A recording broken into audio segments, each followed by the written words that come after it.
it's Anna from Bartlett Gardens, and today we're going to plant a pear tree. This tree here was leftover stock after we closed the nursery for the summer, so he's a little worse for wear and he really wants to get out of this pot. This tree, however, is a very unique tree. It is a combination pear tree, and what that means is there's actually 4 different types of pears all grafted onto the same tree, which means not only is this tree self-pollinating, but it can actually cross-pollinate with other varieties all on the same trunk. This tree right here has a Bartlett pear, a red Bartlett pear, Bosc pear, and Come's pear. And I'm so excited because as a family, we cook a lot with pears and eat a lot with pears. So it's really exciting to have a variety right here in our own backyard. This space that we're going to be planting in today is on the south side of our yard, and this is actually an area that we've, for the most part, totally ignored for years, and we are just now getting to clearing out some of the old brush, taking out some of the older shrubs, and replacing them with things like our fruit tree. We've got a couple fruit bushes coming in too, so we're really excited to make this side of our yard into more of our edible garden space. In the area behind me right here, I took out an old spirea bush that was absolutely massive. It wasn't producing well, and it had also been covered with a weed fabric over that area, so the soil isn't as rich as it is in some other areas of our yard. I've got a special soil mix that I will walk you through how I make it and why I put the ingredients in that I added. Outside of my custom soil blend, I've also got a bag of this organic garden soil. This is the Black Gold brand, but any organic garden soil will do. You'll need a full-size shovel, a bag of fertilizer. This specific fertilizer is Tree Tone, and I'll go through a little bit more about why I love this brand and this specific fertilizer for our fruit trees. And lastly, as a weed prevention, we'll add a little bit of plain wet cardboard and top it with some of this organic cedar mulch. As I mentioned before, I did take a large spirea bush right out of this area, so there is already a little bit of a hole started, but I want to go ahead and dig a hole that's only slightly deeper than the container my pear tree is currently seated in and twice as wide. Since this used to also be home to a very large bush, I'm going to be looking at any root mass that I can find in there and make sure I pull out as much debris as I can.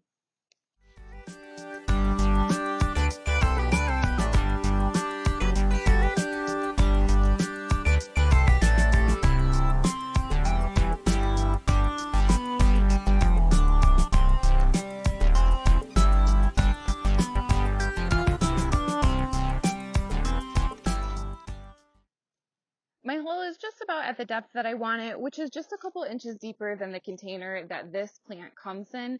The reason for that is we really want to make sure that we're actually keeping these roots right up towards the surface of the soil. If you bury the roots of a pear tree too deep, then they will struggle to get oxygen and the tree just won't thrive like it would if the roots were closer to the surface. I'm going to go ahead and flatten out the surface at the bottom of the hole just so my tree can sit level at the bottom of this hole.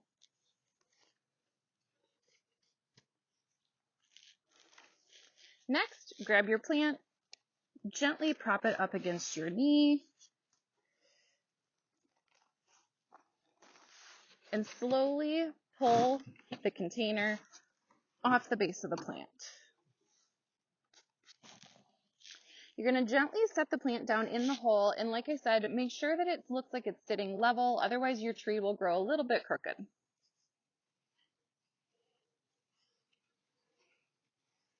I'm taking off just the top layer of dirt here so I can find the very top of the root ball, and it looks like it is right here, which means I want the surface of the soil to go just about an inch above that and definitely no more than that.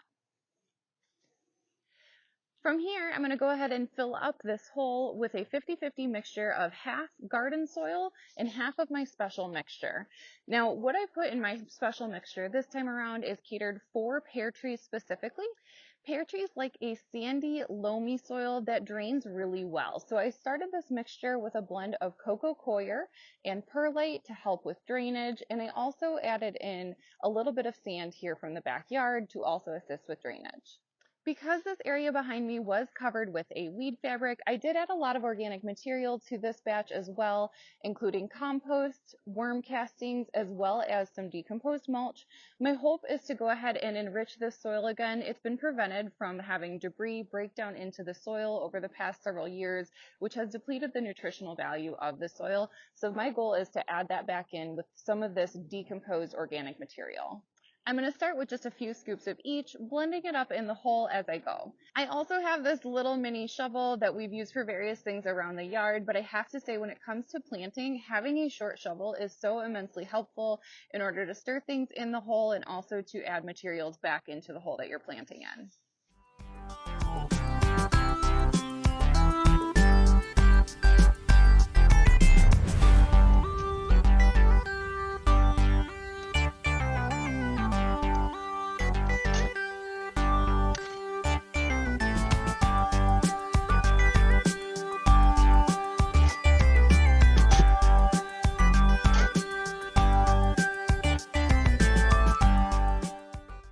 I smoothed out the top of my hole just to make sure that all of the soil was level with the surface of the soil of the hole that I inserted. I smoothed out the surface of my hole just to make sure that all of the soil was level around the tree. My next step is going to be to add a layer of fertilizer. This specific fertilizer is my all-time favorite brand. It's a Espoma Organics. I use it in a wide variety of options for all of the plants in my backyard. It's a completely organic granular fertilizer, and I just seem to work really well with granular fertilizers. It's a lot harder to burn the plant when it's a slow release mechanism like a granular fertilizer. This particular fertilizer is Tree Tone. It's a specific formula for fruit trees, so this is going to be perfect for my pear tree. This fertilizer is slightly acidic, as most fruit trees prefer. This is a 6-3-2 fertilizer, which means 6% nitrogen, 3% phosphate, and 2% potassium. This blend does exceptionally well for stone fruits and citrus fruits. I highly recommend it. Now, for a tree of this size, and they usually go by trunk diameter of under 2 inches, we really only need about 2 pounds per inch. So I'm going to use about half this bag and spread it evenly around the surface of the soil, but I want to make sure I'm maintaining a 2 to 3 inch gap between the trunk and where my line of fertilizer goes. The contact can cause a burn to the trunk, so you just want to allow it a little bit of space to breathe.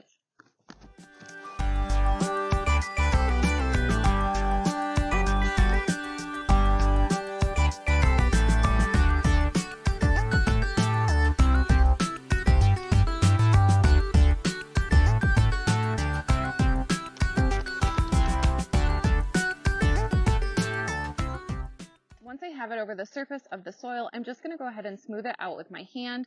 I'm really not working it into the soil. I just want to make sure there aren't any really heavy deposits of a thick layer of it. I want to have that all evenly spread around the plant.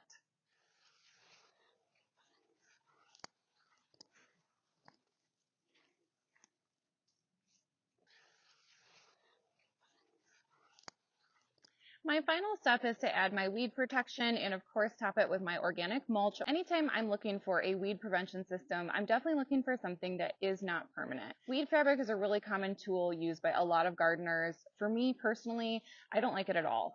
It really prevents a lot of organic material from breaking down into the soil and causes poor soil condition in as little as just 2 to 3 seasons.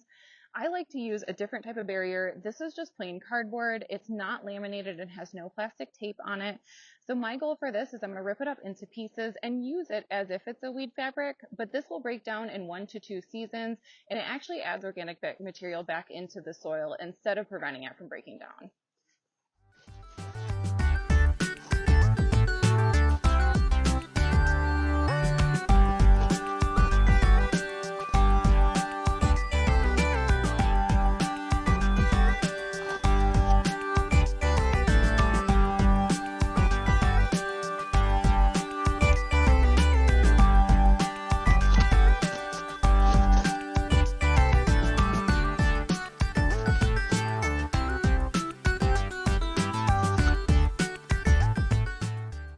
Now that I have my cardboard in place, I'm going to go ahead and cover it with a 1 to 2 inch layer of this organic cedar mulch. Anytime you're working with a plant that produces food for you or your family, make sure you don't mulch the plant with a dyed mulch. We just don't know exactly what ingredients are in the dyes, and the organic mulch will break down much quicker.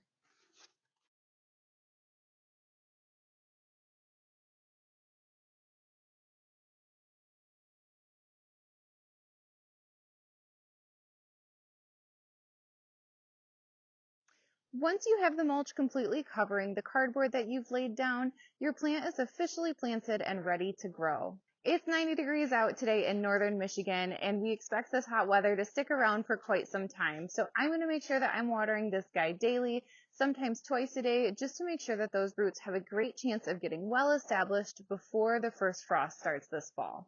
Like most fruit trees, I can't expect any fruit out of this guy for at least the first couple seasons. I'll pinch back any flowers that do start to appear so we can drive more of those nutrients back down to the roots of the plant.